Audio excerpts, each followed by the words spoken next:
भूतले रूपा कदा वयं ददाति स्वपदान्तिकम्।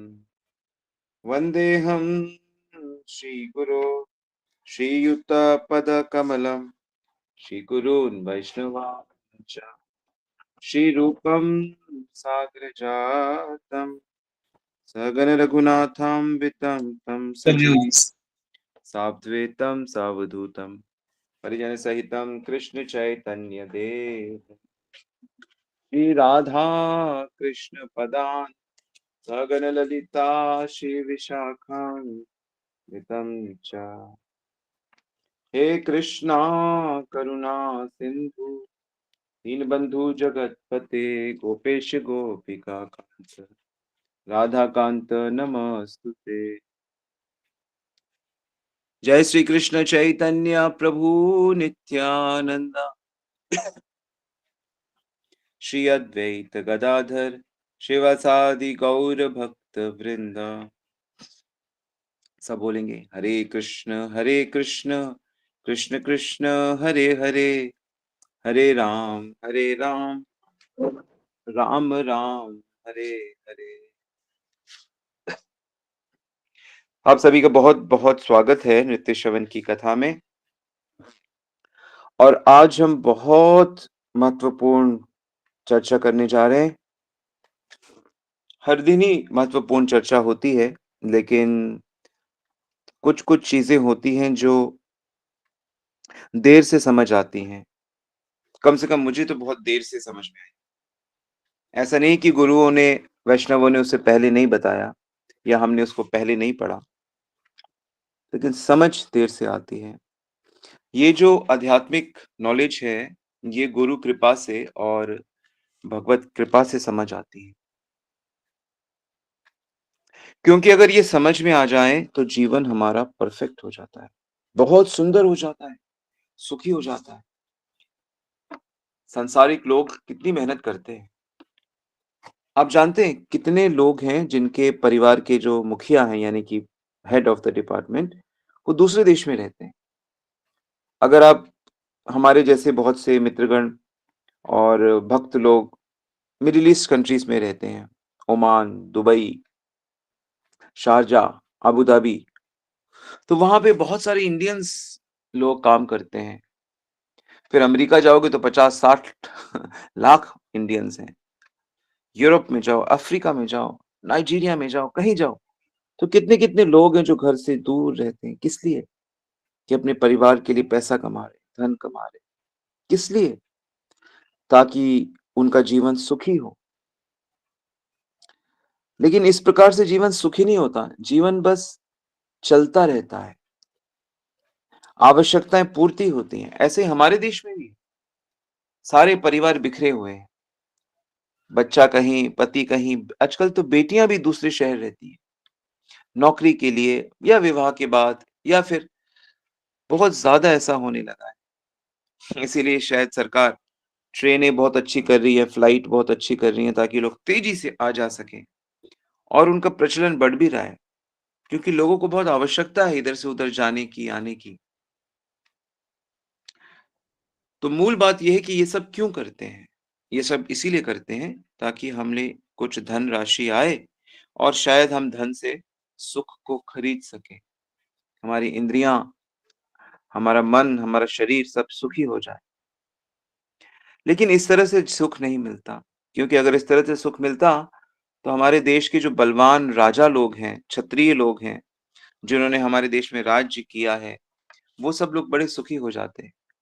सबसे ज्यादा सुखी तो फिर नेपोलियन और अलेक्जेंडर होते, क्योंकि उन्होंने संसार में सबसे ज्यादा वैभव ऐश्वर्य प्राप्त किया है। अकबर, औरंगजेब बड़े सुखी होते। लेकिन ऐसा बिल्कुल भी नहीं है। उनका जीवन तो पूरा लड़ाइयों में गया। खून खराबा, आज ये मर रहा है, आज वो मर रहा है, आज यहाँ बगावत, कल वहां बगावत। लड़ते लड़ते इनका जीवन गया है। वास्तविक सुख कैसे मिलेगा? तो हमने कल चर्चा की थी कि वास्तविक सुख तब मिलता है जब मन भगवान में लग जाता है। अधिकांश लोगों को पता ही नहीं भगवान कौन है। भगवान वेदों से पता चलते हैं, गीता से पता चलते हैं, शास्त्रों में भगवान अपना परिचय हमें देते हैं। एते चाम्स कलाम पुंसम कृष्णस्तु भगवान स्वयं। कृष्ण स्वयं भगवान है और बाकी जितने भी रूप हैं इनके वो सब भगवान कृष्ण से निकले हैं। असंख्य अवतार भगवान कृष्ण से प्रकट होते हैं। विष्णु भी भगवान के पुरुष अवतार कहे जाते हैं। विष्णु खुद भगवान कृष्ण की पूजा करते हैं, प्रेम करते हैं। विष्णु भगवान हैं, पर वो भगवान के भिन्न रूप हैं। तो भिन्न-भिन्न रूपों में भगवान अपना व्यक्तित्व भी मेंटेन करते हैं। उनका एक अलग व्यक्तित्व होता है, लेकिन वो फिर भी भगवान के विस्तार होते हैं। जैसे हम लोग भी भगवान के अंश हैं, तो हम भी छोटे-छोटे भगवान हैं, लेकिन हम मूल भगवान श्री कृष्ण से बहुत छोटे हैं। हम उनकी शक्ति हैं, जीव शक्ति। ऐसे ही उनकी उनका शक्ति तत्व होता है, ये जो राधा, दुर्गा, सरस्वती, लक्ष्मी, पार्वती, अनंत रूप, ये सब शक्ति तत्व हैं। ऐसे ही भगवान का प्रकृति जो जड़ पदार्थ है, वो भी भगवान की एक शक्ति होती है। ऐसे भगवान की अनगिनत शक्तियाँ होती हैं। जीव जो भगवान से शुद्ध भाव से प्रेम नहीं करते, उन लोगों को जड़ जगत में रहना पड़ता है और जड़ जगत में उनको जन्म-मरण, शरीर परिवर्तन चलता रहता है। मानव जीवन कृपा करके भगवान देते हैं और मानव जीवन प्राप्त करके मनुष्य रूप में हम भगवान के साथ रिकनेक्ट हो सकते हैं और आध्यात्मिक जगत में नित्य जीवन हम प्राप्त कर सकते हैं। नित्य जीवन होता है, जैसे अनित्य जीवन होता है, ऐसे ही नित्य जीवन होता है। तो मूल जो चीज़ आपको सीखनी है कि परम भगवान श्री कृष्ण हैं, हम सब उनके अंश हैं। ममेवांशो जीवलोके जीवभूतः सनातना मनःषष्ठानि इंद्रियाणि प्रकृतिस्थानि कर्षति। तो हम सब सांसारिक इंद्रियां, सांसारिक शरीर, सांसारिक मन प्राप्त करके हम संघर्ष कर रहे हैं और वो संघर्ष हमारा केवल सुख के लिए है। तो अभी तक हम ये समझ रहे थे कि मन के हिसाब से चीजें होंगी, मन के हिसाब से हमारा जीवन चलेगा तो हम सुखी हो जाएंगे। ठीक कह रहा हूं ना मैं? बचपन से ही ये बीमारी हमें लग जाती है कि हर व्यक्ति मन के हिसाब से जी रहा है। तो मन इंद्रियों के प्रभाव में है, तो इंद्रियां सुख, दैहिक सुख।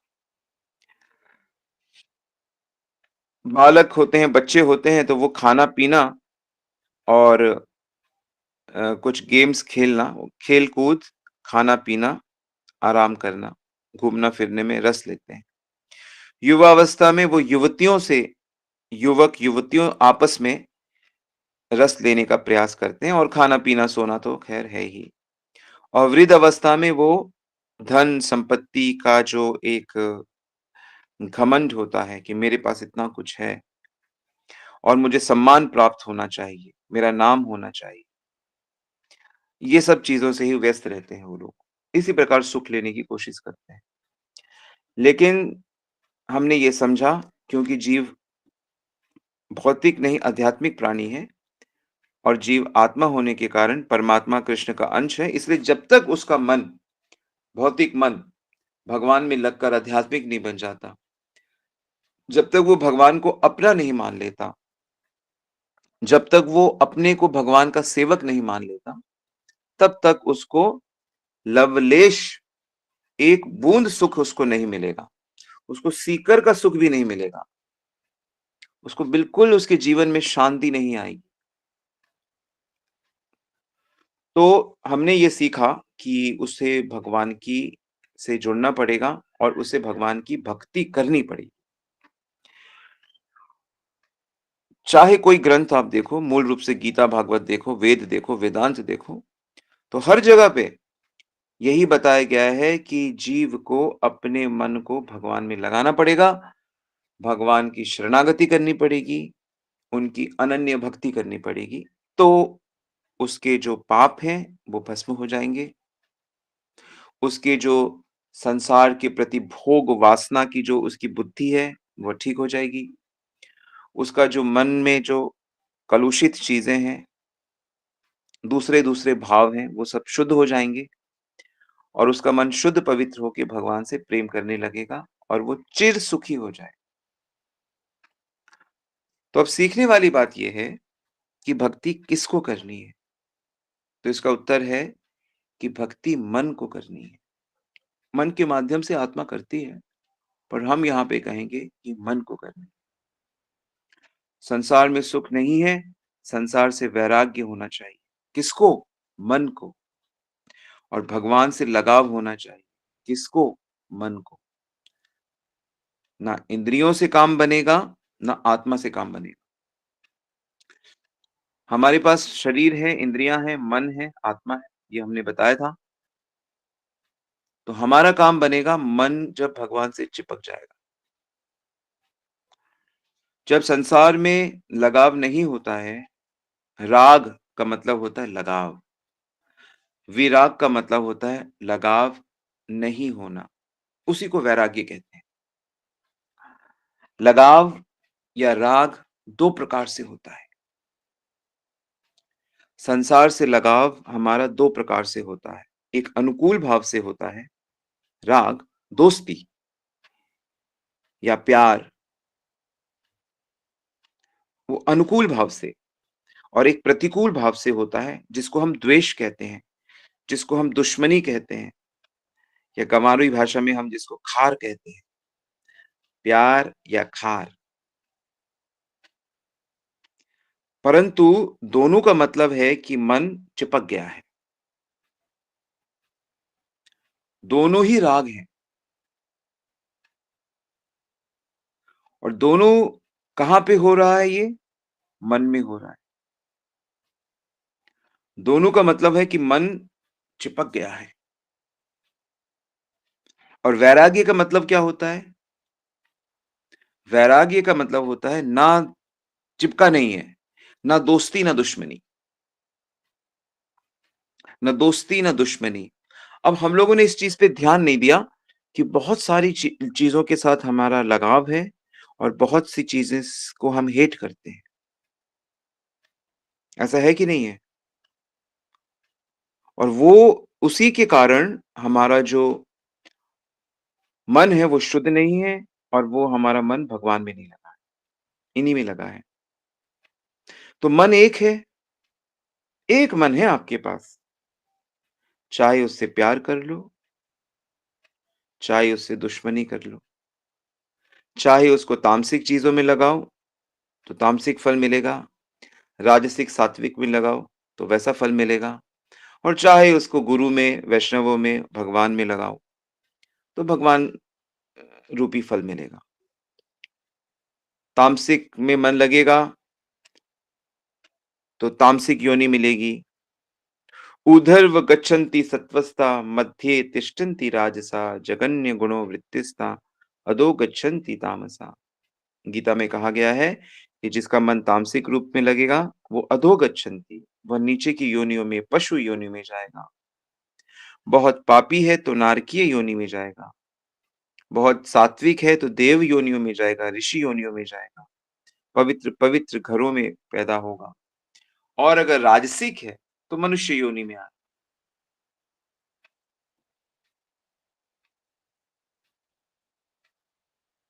और अगर उसने अपना मन मुझ में लगा दिया है, भूतानि यान्ति भूतेज्य मद्भक्ता यान्ति जनोपि माम्।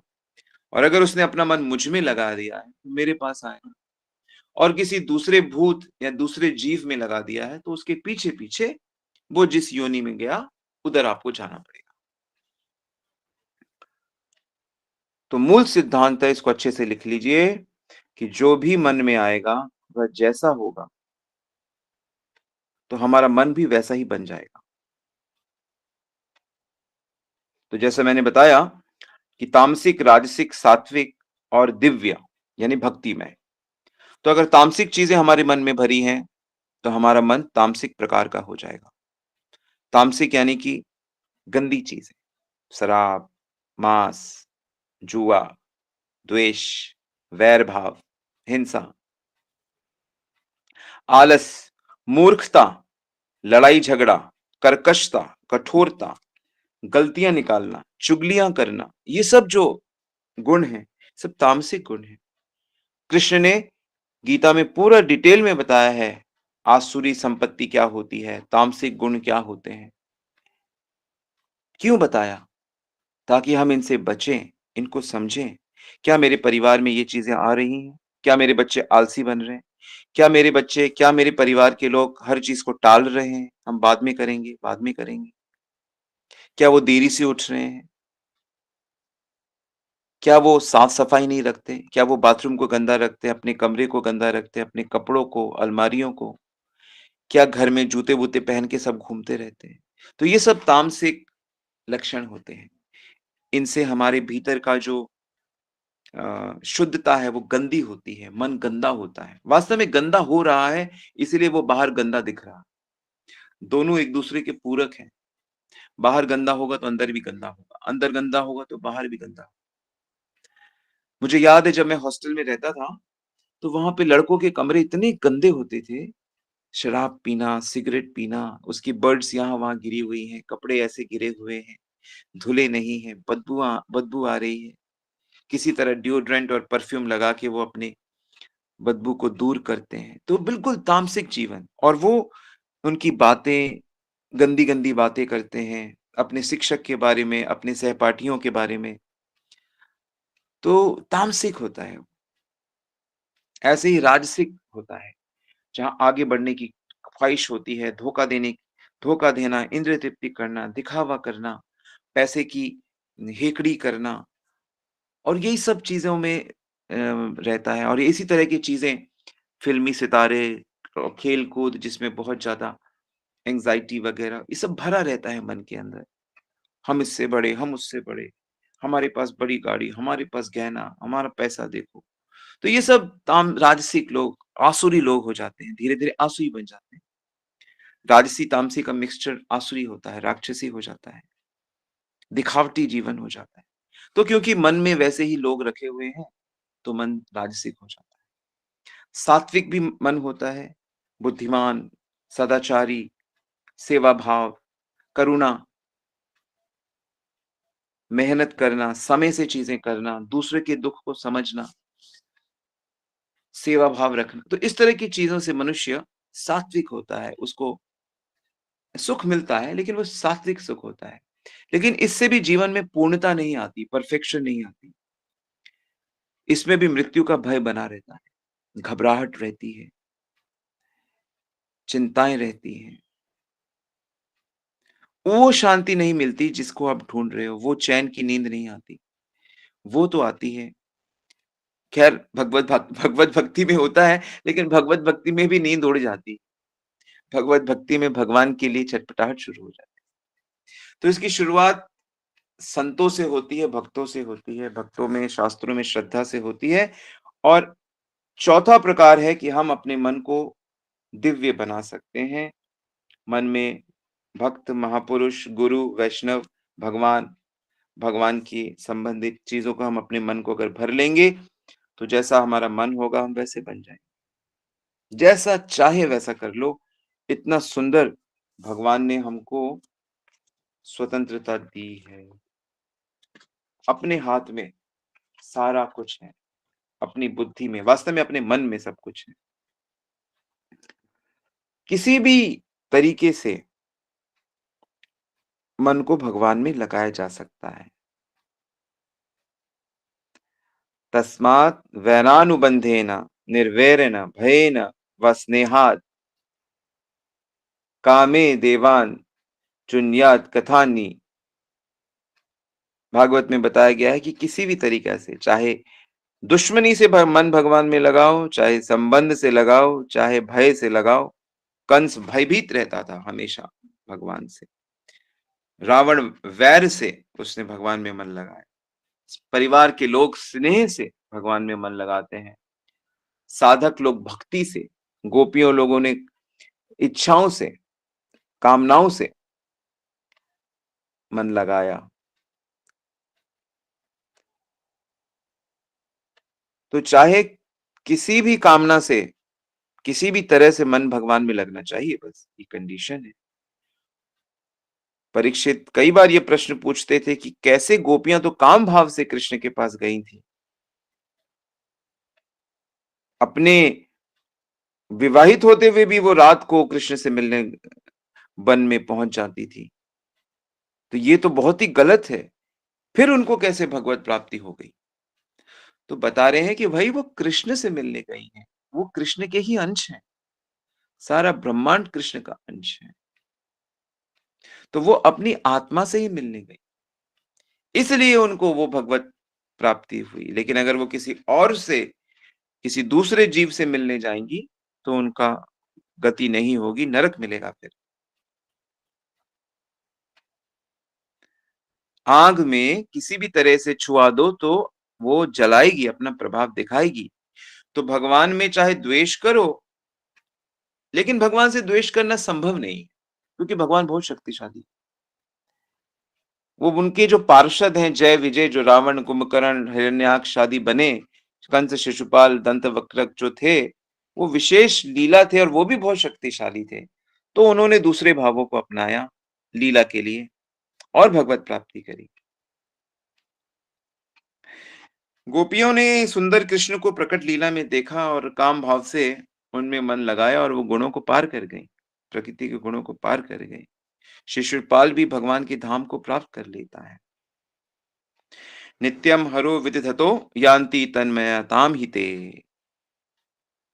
10:29-15 भागवत पुराण। कैसे भी करके हरि में मन लगाओ। तो जिनमें जिनमें मन लगाओगे वैसा ही मन हो जाएगा। सिद्धांत है, लिख लीजिए। जिनमें मन लगाओगे, जिस व्यक्ति को मन में रखोगे, प्लस माइनस जैसा भी है, अनुकूल प्रतिकूल, वैसा ही मन हो जाएगा, वही प्राप्त हो। इसलिए पूरी गीता में, पूरे भागवत में सिर्फ मन मन मन मन। पहले बुद्धि लगाओ, निर्णय लो, इंद्रियों को भगवान में लगाओ और मन को भगवान में लगाओ। उदाहरण पता है ना भरत महाराज का? गुण, इतने बड़े महापुरुष, इतने बड़े महापुरुष, और जंगल में जाके अकेले साधना करते हुए उनको एक हिरण का बच्चा, जिसकी मां मर जाती है, हिरनी, उस बच्चे को पालने लगते हैं और उससे ऐसा लगाव हो जाता है कि वो हिरण बन जाते हैं और उनको हिरण के जीवन मिलता है, लेकिन भगवान की कृपा से उन्हें अपना पिछला जन्म याद रहता। हिरण बन गए, अब बोल तो सकते नहीं किसी से, हिरण तो बोल नहीं सकता, मनुष्यों की भाषा नहीं जानता, लेकिन कहते अरे अरे अरे राम राम, मेरे से ये कितनी बड़ी गलती हो गई कि मैं राजा होकर मैंने अपनी पत्नी, बच्चे, धन, ऐश्वर्य, सैनिक, राज्य सब छोड़ा कि भगवान को प्राप्त करूंगा, और माया ने मुझे बुद्धू बना दिया और मुझे यहाँ पे लगा दिया, और उसके परिणाम स्वरूप मैं हिरण बन गया। इंतजार करने लगे कब ये शरीर छूटेगा। ऋषियों के आश्रम में ही आसपास बैठे रहते थे, वहीं का प्रसाद जो फेंक दिया जाता था उसको चाट लेते थे, खा लेते थे। इंतजार करने लगे और जब समय पर मृत्यु हुई तो ब्राह्मण के घर में पैदा हुए और उस जन्म में भी उनको पिछले 2 जन्म याद रहे, और तब उन्होंने फिर भगवान की शुद्ध भक्ति करी और माया से बिल्कुल दूर रहे, मन को पूरी तरह भगवान में लगा और भगवत प्राप्ति कर ली। और हम हैं कि हमारे बच्चे बड़े हो गए, अब हम उनके बच्चों को गोद खिला रहे हैं। हम उनके साथ बातों में तोतली बातें कर रहे हैं, उनको उछाल रहे हैं, कूद रहे हैं, खेल रहे हैं।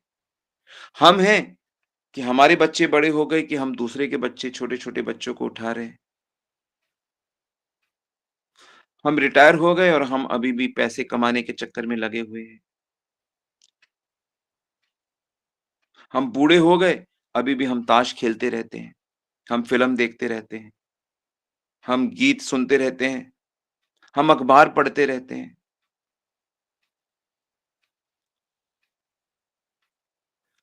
हम पॉलिटिक्स की चर्चा करते रहते हैं। बिल्कुल मूर्ख, मूर्ख, मूर्ख। प्रभुपाद अमेरिका गए, वहाँ देखा कि ज़्यादातर बूढ़े गोल्फ खेल रहे हैं।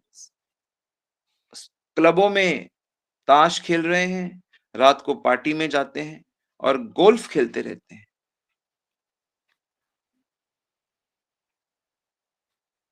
मानव जीवन उनको पता नहीं है वास्तव में पापी लोगों को कैसे भगवत भक्ति का रास्ता भी नहीं पता चलता। उनका धर्म इतना ही है कि हे भगवान माफ करो, कृपा रखो, सबका भला करो और भोग करो।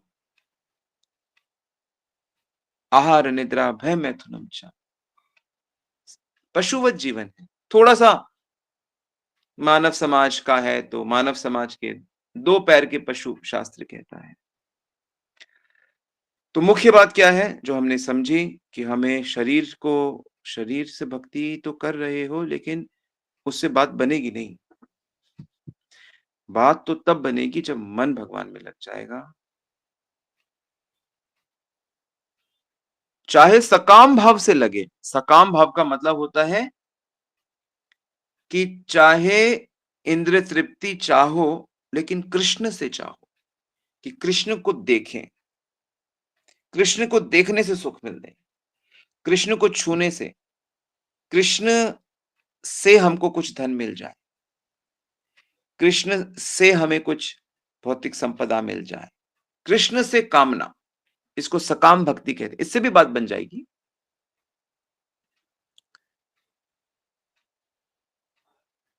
वस्तु नहीं, कृष्ण से चीज।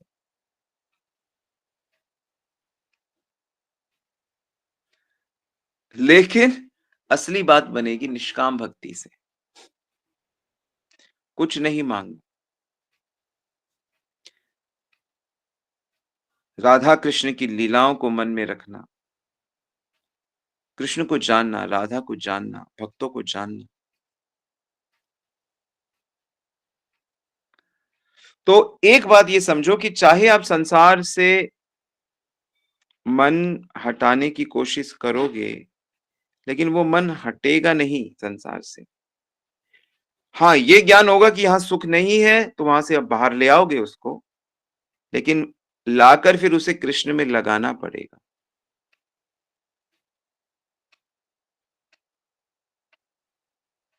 मन अकेला नहीं रह सकता, मन खाली नहीं रह सकता। इसलिए हम भक्त लोग जैसे प्रचार में लगे रहते हैं, साधना में लगे हैं। आप लोगों को भी इस तरह हर समय भगवान की सेवा में लगे रहना चाहिए।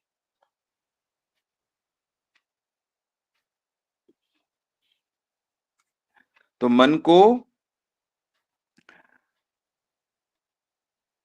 किसको करना है वैराग्य? मन को। और किसको करना है अनुराग? मन को। और संसार से ना लगाव करना है, ना हेट करना, ना राग, ना द्वेष। भगवान कहते हैं, इच्छा द्वेष समुत्थेन द्वंद्व मोहेन भारत। इच्छा द्वेष समुत्थेन द्वंद्व मोहेन भारत। फिर क्या है? सारा जगत इस तरह से मोहित है। सर्गे यान्ति परन्तप। सारे जगत लोग इच्छा द्वेष के कारण फंसे हुए हैं। तो किसी से द्वेष नहीं, क्योंकि उसमें मेरे कृष्ण रहते हैं। वो भी भगवान का अंश है। यह भावना दृढ़ करनी है, द्वेष नहीं होगा। और किसी वस्तु में सुख है ही नहीं, तो क्यों उसमें मन लगाएं? ये दृढ़ ज्ञान, पक्का ज्ञान। तो फिर ना इच्छा करोगे सांसारिक वस्तु की, फिर मन क्या करेगा? मन खाली तो रहेगा नहीं, तो उसे कृष्ण नाम में लगा दो, कृष्ण सेवा में लगा दो, कृष्ण में लगा दो। धीरे-धीरे सुखी हो जाएगा। ये सिद्धांत है। आगे कल और चर्चा करेंगे, इसको आगे बढ़ाएंगे और आशा है ये काम करेगा, काम देगा, मदद करेगा।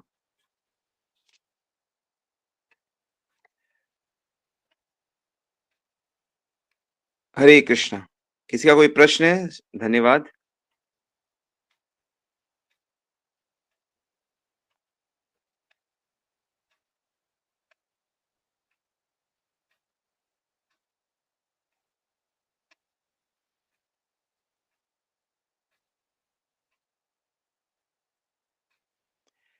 यस, कोई प्रश्न तो आप पूछ सकते हो।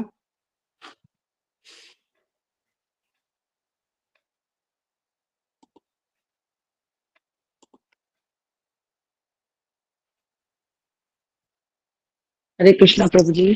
दंडवत प्रणाम। हरि बोल। प्रभु जी, आप हमें बहुत अच्छे से सिखा रहे हैं, उसका बहुत बहुत धन्यवाद। बहुत भावुक आपने समझाया आज हमसे। इसमें एक चीज होती है कि आप हमें पढ़ाते हो भाई, आत्मा, जीव, सूक्ष्म जो है, और शरीर और आत्मा, ये दो चीजें हैं। इसी में फर्क करना है शायद हमें, यही आप समझा रहे हैं हमें। और इसको करने के लिए और ऐसा कौन सा साधन है कि हम उसको अलग कर सकेंगे? मैं शायद ठीक से पूछ नहीं पा रही हूँ इस चीज को। मैं समझ गया ऋतु मैया आपका प्रश्न हरे कृष्ण। कि कैसे हम इस बात को निश्चय करें, पक्का करें कि हम आत्मा के कल्याण के लिए कार्य करें। हालाँकि हम हर समय शरीर, इंद्रियाँ और संसार को ही देखते हैं। तो शुरुआत यहीं से हो रही है कि हमें पहले ठीक से सुनना पड़ेगा और उसे समझना पड़ेगा बुद्धि से कि हम कौन हैं? हम आत्मा हैं, हम कृष्ण के हैं और हम एक नई आइडेंटिटी के साथ संसार से सुख लेना चाहते हैं। जैसे आप स्त्री शरीर है, पति है, पुत्र है, परिवार है, नौकरी है, तो हम सांसारिक वस्तुओं से सुख लेना चाहते हैं। तो हमें अपनी बुद्धि में ये बात डालनी पड़ेगी, समझनी पड़ेगी कि नहीं ये तो टेम्परेरी है, ये तो कर्तव्य करने के लिए दिया गया है। कर्तव्य करके ही शुद्धि मिलती है। तो आत्मा मैं हूँ, ये समझ कब आती है? वो वो भगवान ही करा देते हैं, हमारे बस की बात नहीं है ये, कि हम पढ़ के और हम पूर्व जन्म के कोई इतने अ, ऋषि तो है नहीं कि हम जन्म से सुखदेव गोस्वामी की तरह, वशिष्ठ जी की तरह समझ जाएँ। लेकिन भगवान ही करा देते हैं, इसे लिख लो। लेकिन कब कराते हैं? जब हम बार-बार गिरते हैं और बार-बार खड़े हो जाते हैं। बार-बार हम प्रयास करते रहते हैं। तो जब छोटा बच्चा मान लो किसी चीज़ को उठाने की कोशिश करता है, तो पिता देखता है, थोड़ी देर देखता है कि हाँ, कोशिश कर रहा है, वेरी गुड कर रहा है। और जब लगता है कि अब नहीं कर पा रहा है और अब हिम्मत हार जाएगा, तो भगवान पिता आके पीछे से हाथ लगा के उस सामान को उठा देते हैं। तो ऐसे ही श्री कृष्ण चौबीसों घंटे हमारे साथ हैं और हमें देख रहे हैं और आध्यात्मिक जगत में प्रगति भगवान की कृपा से ही होती है, लेकिन वो हमारे बार-बार प्रयास करने के बाद वो आते हैं। तब आपको समझ आ जाएगी। तो इसीलिए भक्ति के मार्ग में धैर्य कहा गया है, उत्साह, निश्चय, धैर्य और भगवान की कृपा की बाट जोता रहता है। तो यही तो है कि भगवान हमें दिव्य ज्ञान में स्थित कर देते हैं। ददामि बुद्धि योगम तम येन माम उपयान्ति। मैं बुद्धि दे देता हूँ। ठीक है?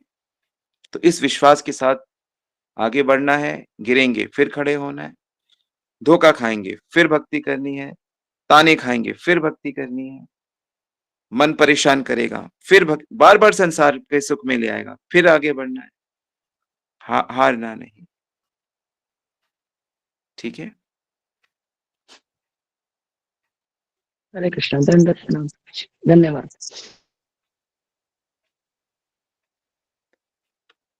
तो कब होगा, कब होगा, कब होगा, कब होगा? जब उनकी कृपा होगी, तब होगा। तो क्या मैं कुछ ना करूँ? नहीं। जो उन्होंने मुझे कहा है कि ये भजन्ते तु मां भक्त्या मयि ते तेषु चाप्यहम् किं पुनर्ब्रह्मणा पुण्या भक्त्या राजर्षयतः अनित्यम असुखम लोकम इमं प्राप्य भजस्व माम्। कि इस अनित्य जगत में आ गए हो, इसको प्राप्त करके मेरा भजन करो। तो इसीलिए chant Hare Krishna and be happy, Srila Prabhupada का कोटेशन है। इसीलिए कहा कि बस प्रभु नाम लेते रहो श्रद्धा से और तत्व समझ जाओ, सेवा करते रहो, हो जाएगा। कैसे नहीं होगा? जब भगवान तो कह ही रहे हैं भाई मैं पक्षपात नहीं करता, जो करेगा मैं करूँगा। हरे कृष्णा।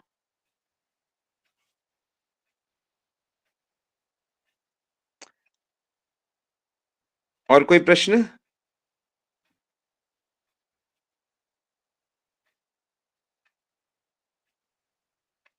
कृष्णा प्रभु जी, एक प्रश्न और है, मीनिंग समझना है। आपने एक बार बताया था अप्रीतिहता, और एक हेतु की आपने बताया था भक्ति के साथ। तो अप्रीतिहता का अर्थ समझना प्रभु जी, और वो कैसे पता चलती है? हम लोगों को भगवान की शुद्ध भक्ति करनी है, शुद्ध प्योर संबंध। अभी सबका संबंध है, लेकिन लोगों का संबंध स्वार्थ का संबंध, दैहिक मटेरियल संबंध। तो शुद्ध भक्ति के 2 लक्षण होते हैं। पहला लक्षण होता है अहेतु की, कि हमें भगवान से कोई सांसारिक उपलब्धि नहीं चाहिए। वो अपनी तरफ से क्या करते हैं ये उनके ऊपर है। उसमें हम ना प्रवेश करना चाहिए और ना हमें जरूरत है। और दूसरा होता है अप्रतिहता, कि कुछ भी हो जाए मरते दम तक, उसके बाद भी हम भगवान आपकी भक्ति करते रहेंगे, हम साधना करते रहेंगे, हम आपके बारे में मतलब इंद्रियों से, मन से आपके बारे में चिंतन करते रहेंगे, आंखों से आपको आपके विग्रह को देखते रहेंगे, कानों से आपकी कथाएं सुनते रहेंगे, नाकों से आपको अर्पण चीजें ग्रहण करते रहेंगे, आपका प्रसाद लेते रहेंगे, आपके बारे में बोलते रहेंगे, आप आप आपके भक्तों के साथ उठते बैठते रहेंगे, आपके जगत में रहेंगे। अप्रतिहता, बिना रुके, बिना किसी और तरफ गए, कंटिन्यूअस, तेल धारावत, कंटिन्यूटी, कंसिस्टेंसी, निरंतरता, ये होती है अप्रतिहता। तो जिस दिन ऐसा संकल्प हो गया और बार बार प्रार्थना की भगवान कुछ हो या ना हो, आपका भजन मेरे जीवन पर्यंत चलता रहे, उसके बाद भी चलता रहे, ऐसी कृपा करें, तो फिर वो चीज शुद्ध भक्ति मानी जाएगी आपकी। और शुद्ध भक्ति होने से ही, शुद्ध भक्त होने से ही हम उस दिव्यता को प्राप्त कर लेते हैं, हम भगवान के निकट पहुंच जाते हैं। ऑलराइट। जी प्रभु जी, धन्यवाद। हरे कृष्ण।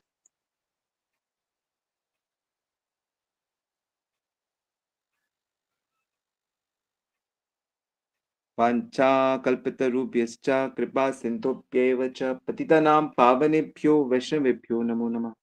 अनंत कोटि वैष्णव वृंद की जय। जगत गुरु श्रीला प्रभुपाद की जय। श्री गुरु महाराज की जय। गौर प्रेमानंद।